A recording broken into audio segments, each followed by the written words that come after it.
Pangarap po ng pamilya pong ito na magkaroon po ng sariling bahay na mauuwian. Dahil sa mga blessing ng Panginoon na ipinagkakaloob, nagbahagi nga po tayo ng tulong para po sa kanila.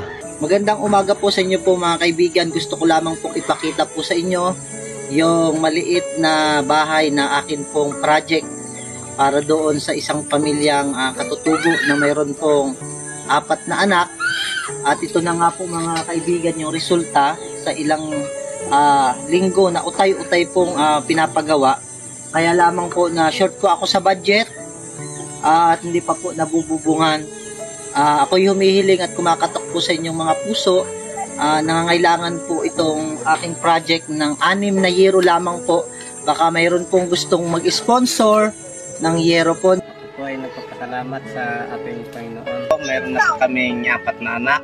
Ay ngayon pa lang po kami magkakaroon ng sariling bahay na maayos. Titira lang po kami sa may ibang bahay. Ay gusto na po naming lumipat dito po sa aming titirahan ngayon.